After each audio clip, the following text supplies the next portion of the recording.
नमस्कार दोस्तों, कैसे हो आप सब लोग। तो भाई finally railway NTPC under graduate यानी कि 12th लेवल की भी वैकेंसीज आ चुकी है। कल फाइनली इसका फुल डिटेल्ड ऑफिशियल नोटिफिकेशन जारी हो चुका है। इस बार टोटल नंबर ऑफ वैकेंसी 3058 निकल के आई है। इस वैकेंसी के लिए ऑल इंडिया से मेल और फीमेल दोनों ही कैटेगरी कैंडिडेट एलिजिबल है। सभी 12वीं पास कैंडिडेट इस भर्ती के लिए फॉर्म अप्लाई कर सकते हैं। तो आगे इस वीडियो में इस भर्ती के रिगार्डिंग आपको संपूर्ण जानकारी दूंगा। सबसे पहले तो आपको यही बताऊंगा इस बार किस रेलवे जोन से कितनी वैकेंसी निकली है, वो 5 रेलवे जोन कौन से हैं जिनसे सबसे ज्यादा वैकेंसीज है, और वो 5 रेलवे जोन कौन से हैं जिनसे सबसे कम वैकेंसीज इस बार निकल के आई है। बाकी इसका full detail selection procedure step by step आपको समझा दूंगा। साथ ही एलिजिबिलिटी क्राइटेरिया के बारे में बात करेंगे, एज मिड क्वालिफिकेशन क्या है, एग्जाम पैटर्न, सिलेबस को समझेंगे। एग्जैक्ट सिलेक्शन होने के बाद सैलरी किस पोस्ट के ऊपर कितनी मिलती है, job profile, job location, exam centres वगैरह के बारे में जानकारी लेंगे। गाइस अगर आप इस भर्ती को लेकर थोड़े से भी इंटरेस्टेड है तो वीडियो को पूरे ध्यान से आखिर तक जरूर देखिएगा। गाइस वीडियो शुरू करने से पहले एक छोटी सी जानकारी दे दूं, अगर आप किसी भी कॉम्पिटिटिव एग्जाम की तैयारी कर रहे हो और जीएस से लगता है आपको डर, तो अब घबराने की जरूरत नहीं है। पेश है आपके लिए जीएस बुक, जो कि जनरल अवेयरनेस की अब तक की सबसे सर्वश्रेष्ठ ई बुक है। ई बुक मतलब जिससे आप तुरंत अभी फोन के अंदर डाउनलोड करके पढ़ना शुरू कर सकते हैं। Guys previous year different exam में जनरल अवेयरनेस के सबसे ज्यादा बार पूछे जा चुके वन क्वेश्चन सॉल्यूशन के साथ कवर कर रखे। इस ई बुक को सिर्फ एक बार पढ़ लीजिएगा, जीएस का एक भी क्वेश्चन किसी भी एग्जाम में मिस नहीं करके आओगे, जीएस के चिथड़े उड़ा के आओगे, ये मेरी गारंटी है। लिंक डिस्क्रिप्शन बॉक्स में, तुरंत डाउनलोड करो और पढ़ना शुरू कर दो। तो चलिए गाइस बात करते हैं भर्ती के बारे में। जैसे कि आपको शुरुआत में ही जानकारी दे दी है, इस बार टोटल नंबर ऑफ वैकेंसी 3058 निकल के आई है। 12वीं पास वालों के लिए ये 4 पोस्ट है।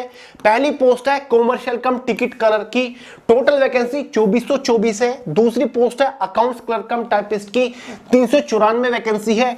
तीसरी जूनियर क्लर्क कम टाइपिस्ट की 163 वैकेंसी है। और चौथी पोस्ट है ट्रेंस क्लर्क की, टोटल 77 वैकेंसीज है। इन चारों पोस्ट के लिए आपको अलग अलग फॉर्म नहीं भरना होता है, एक ही फॉर्म भरना होता है। फॉर्म भरते टाइम आपको प्रेफरेंस देनी होती है कि मेरी पहली पसंद जूनियर क्लर्क कम टाइपिस्ट की है, या फिर दूसरी पसंद कॉमर्शियल कम टिकट क्लर्क की है, तीसरी पसंद ट्रेन क्लर्क की है, फिर चौथी पसंद मेरी अकाउंट्स क्लर्क कम टाइपिस्ट की है। तो ये तो हमने बात कर ली किस पोस्ट के ऊपर टोटल कितनी वैकेंसीज है। अब हम बात करेंगे कि भाई किस रेलवे जोन से कितनी वैकेंसीज निकल के आई है। क्लियर है गाइस?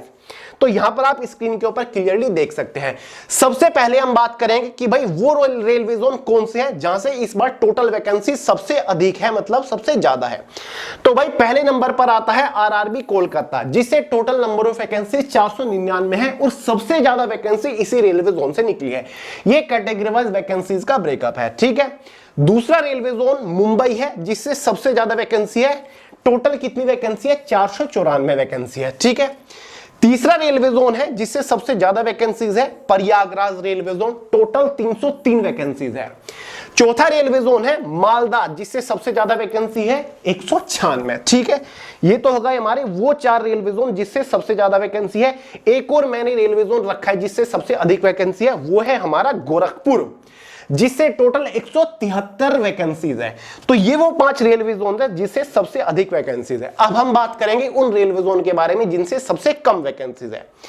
एक है हमारा आरआरबी भुवनेश्वर, जिससे केवल 18 वैकेंसी है। भुवनेश्वर ने इस बार सबको निराश कर दिया है 18 वैकेंसी के साथ।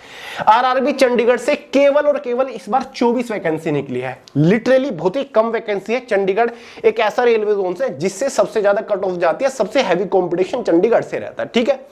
तीसरे नंबर पर आरआरबी मुजफ्फरपुर है, जिससे 39 वैकेंसी है।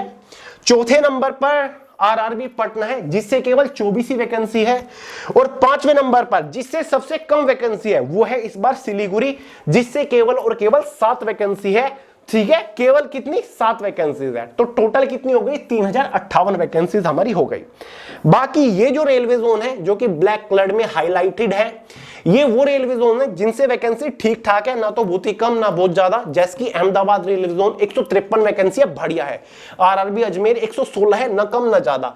बेंगलुरु थोड़ी कम है 54, लेकिन काम चल जाएगा। भोपाल टोटल 123 वैकेंसी है। बिलासपुर 69 वैकेंसी है। चेन्नई 80 वैकेंसी है, हालांकि पिछले साल के मुकाबले कम है।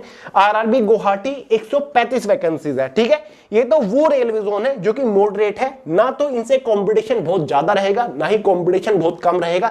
ये हमारी सारी की सारी कैटेगरी लिखी हुई है, general, ST, SC, OBC, EWS. ठीक है गाइस, ये रहे बाकी आपके जैसे कि सिकंदराबाद 272 वैकेंसी है, कम नहीं है, बढ़िया वैकेंसी है। सिकंदराबाद से इस बार बहुत लोग फॉर्म अप्लाई करने वाले हैं, ग्रेजुएट लेवल में भी बढ़िया वैकेंसी निकली है। ठीक है गाइस, अब बात करते हैं इंपॉर्टेंट डेट्स के बारे में कि भाई फॉर्म कब से शुरू हुए हैं, लास्ट डेट वगैरह क्या है। ऑनलाइन फॉर्म जो शुरू है वो आज से यानी कि 28 अक्टूबर से हुआ है, आखिरी जो तारीख है वो 27 नवंबर है। फॉर्म मॉडिफिकेशन की जो विंडो आपके लिए खुलने वाली है वो 30 नवंबर से लेकर 9 दिसंबर तक खुलेगी। मतलब अगर फॉर्म भरते टाइम कोई गलती हो जाती है तो आप उस गलती को सुधार सकते हो 13 नवंबर से लेकर 9 दिसंबर तक, और आपको 250 रुपए फॉर्म मॉडिफिकेशन की एक्स्ट्रा फीस अलग से देनी होती है। समझ गए। अब बात कर लेते हैं फॉर्म फीस के बारे में। Guys, general, OBC, EWS category से शुरुआत में 500 रुपए चार्ज किए जाते हैं फॉर्म फीस के रूप में। एसटी, एससी, फीमेल से 250 रुपए चार्ज किए जाते हैं। हालांकि जब आपका सीबीटी 1 एग्जाम हो जाएगा तो भाई 400 रुपए यहां पर आपके रिफंड कर दिए जाएंगे, और यहां पर तो 250 के 250 आपके रिफंड हो जाते हैं। समझ गए। एज लिमिट के बारे में बात करें गाइस, जनरल वालों के लिए 18 से 30 साल एज लिमिट रखी गई है, जो आपकी एज कैलकुलेट होगी एज ऑन 1 जनवरी 2026 तक होने वाली है। सीधा सीधा समझ लीजिए गाइस, अगर आप जनरल और ईडब्ल्यूएस कैटेगरी से बिलोंग करते हैं तो जरूरी है कि आपका जन्म 1 जनवरी 2008 से लेकर के 2 जनवरी 1996 के बीच में हुआ होना चाहिए। अगर ओबीसी से बिलोंग करते हैं तो आपका जन्म 1 जनवरी 2008 से लेकर के 2 जनवरी 1993 के बीच में हुआ होना चाहिए। एसटी, एससी वालों को 2 जनवरी 1991 से लेकर 1 जनवरी 2008 के बीच में इनका जन्म होना चाहिए, तो आप एलिजिबल है। क्योंकि ओबीसी, एसटी, एससी वालों को एज में रिलैक्सेशन होता है। ओबीसी वालों को 3 साल का, एसटी, एससी वालों को 5 साल के एज में रिलैक्सेशन मिलता है। क्वालिफिकेशन सभी को पता है, सभी पोस्ट के लिए सिंपल 12वीं पास कैंडिडेट से एलिजिबल लिखा हुआ ना, 12th या फिर 10+2। अगर आपने 12वीं पास कर रखी है गाइस, आप 12th पास हो तो आप सभी पोस्ट के लिए एलिजिबल हो। समझ गए। अब गाइस बात करते हैं सिलेक्शन प्रोसीजर के बारे में कि अगर आप इस भर्ती के लिए फॉर्म अप्लाई करते हो तो फाइनल सिलेक्शन लेने तक किस किस स्टेज से होकर गुजरना पड़ेगा। गाइस, 2 पोस्ट के लिए इसका सिलेक्शन प्रोसीजर 3 से 4 स्टेज के ऊपर टिका हुआ है, और 2 पोस्ट ऐसे हैं जिनका सिलेक्शन प्रोसीजर केवल 2 स्टेज के ऊपर टिका हुआ है। देखिए गाइस, स्टेज फर्स्ट में सभी पोस्ट के लिए कॉमन, ऑल पोस्ट के लिए आपका एक स्टेज फर्स्ट सीबीटी 2 1 एग्जाम होगा। स्टेज 2 में आपका एक सीबीटी 2 एग्जाम होगा। ये सभी पोस्ट के लिए कंपलसरी है। बाकी स्किल टेस्ट कौन कौन सी पोस्ट के लिए होगा, अकाउंट्स क्लर्क कम टाइपिस्ट और जूनियर क्लर्क कम टाइपिस्ट, यानी कि जिन पोस्ट में टाइपिस्ट जुड़ा हुआ है उन पोस्ट की 3rd स्टेज में आपका टाइपिंग टेस्ट होगा, टाइपिंग स्किल टेस्ट होगा। बाकी कॉमर्शियल कम टिकट क्लर्क की पोस्ट में आपका कोई टाइपिंग टेस्ट नहीं है। ट्रेन्स क्लर्क की पोस्ट के लिए आपका कोई भी टाइपिंग टेस्ट नहीं है। बाकी जो आपका एग्जाम होगा स्टेज फर्स्ट का सीबीटी 1 एग्जाम, वो सभी पोस्ट के लिए बिल्कुल कॉमन है, एक ही एग्जाम होगा।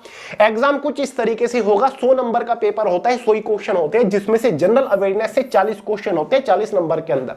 जनरल अवेयरनेस की टेंशन खत्म कर दिए जीएस बॉम्ब देकर। इस जीएस बॉम्ब को पढ़िए और चिथड़े उड़ा के आइए। मैथमेटिक्स से 30 क्वेश्चन आते हैं 30 नंबर के अंदर, रीजनिंग से 30 क्वेश्चन 30 नंबर के अंदर। एग्जाम में 100 क्वेश्चन 100 नंबर का पेपर। एग्जाम में 0.33 मार्क्स की नेगेटिव मार्किंग होती है। 90 मिनट क्वेश्चन पेपर की टाइम ड्यूरेशन होती है, यानी कि 1.5 घंटे के अंदर क्वेश्चन पेपर सोल्व करना होता है। ठीक है गाइस, अगर आप इस एग्जाम को क्वालिफाई कर लेते हो उसके बाद आपको सेकंड स्टेज के लिए बुलाया जाएगा। खास बात यह कि ये जो एग्जाम है जस्ट क्वालिफाइंग नेचर है। क्वालिफाई करने इस एग्जाम के जो 100 नंबर होंगे फाइनल मेरिट में ऐड नहीं होंगे। सेकंड एग्जाम बिल्कुल सेम है, एज इट इज है, बस क्वेश्चंस के वेटेज में डिफरेंस है। जनरल अवेयरनेस से 50 क्वेश्चन आएंगे यहां पर 50 नंबर के अंदर। सीबीटी 1 में 40 क्वेश्चन आ रहे थे।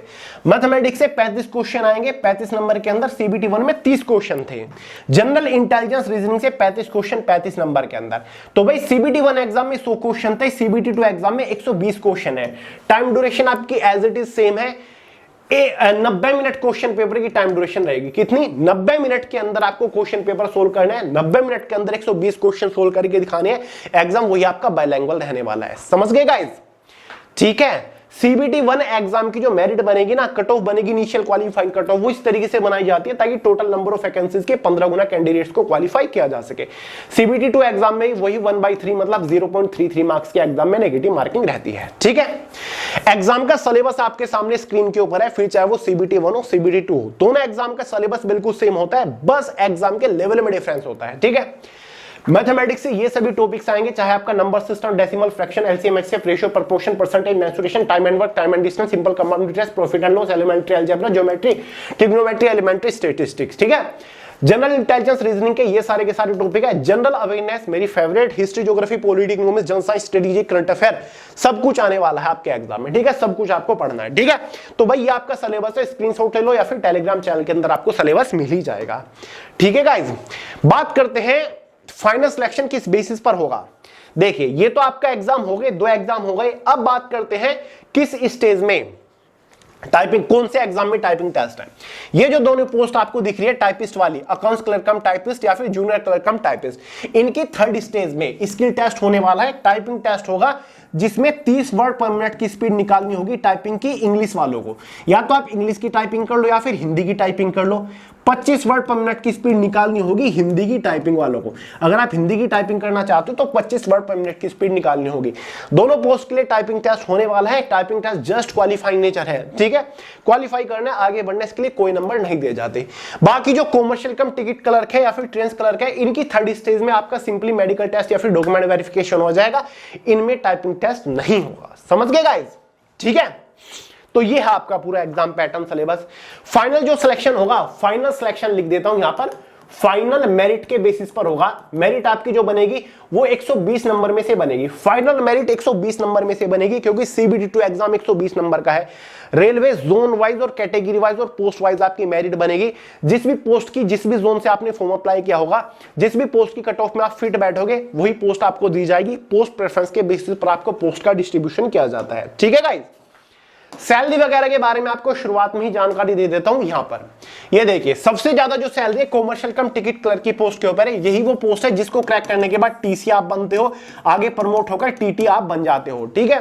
पे लेवल 3 की सैलरी मिलती है 21,700 इस पोस्ट का बेसिक पे है। जस्ट आफ्टर सिलेक्शन इस पोस्ट के ऊपर जो आपकी शुरुआती सैलरी रहेगी 46,000 रुपए महीना तक रहती है। बाकी ये जो 3 पोस्ट आप देख रहे हो, अकाउंट्स क्लर्क कम टाइपिस्ट, जूनियर क्लर्क कम टाइपिस्ट या फिर ट्रेंस क्लर्क, ये सारी की सारी पे लेवल 2 की पोस्ट है। 9,900 इन पोस्ट का बेसिक पे 1900 रुपए गेट पे वाली पोस्ट है। Just after selection in post के ऊपर, कुछ पोस्ट के ऊपर 38,000, कुछ पोस्ट के ऊपर 40,000 और कुछ पोस्ट के ऊपर जोन वाइज मैटर करता है 42,000 तक आपको तनख्वाह मिलेगी।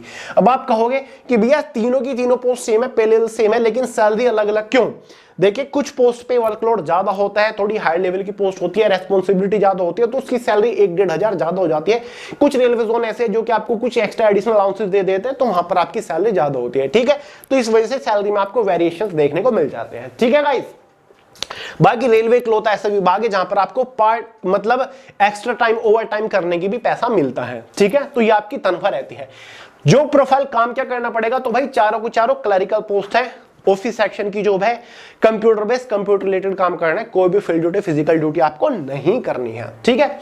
जॉब लोकेशन जिस भी रेलवे जोन से आप फॉर्म अप्लाई करोगे, मान के चलिए चंडीगढ़ से अप्लाई कर रहे हो या फिर गाइस आप प्रयागराज, गोरखपुर, बिलासपुर, जहां से भी आप फॉर्म अप्लाई करोगे उसी रेलवे जोन में आपकी जॉब लोकेशन आने वाली है। एग्जाम सेंटर्स आपको ऑल ओवर इंडिया के अंदर देखने को मिल जाएंगे। आपको अपने होम स्टेट में आसपास के शहर में भी एग्जाम सेंटर देखने को मिल सकता है, ठीक है गाइस।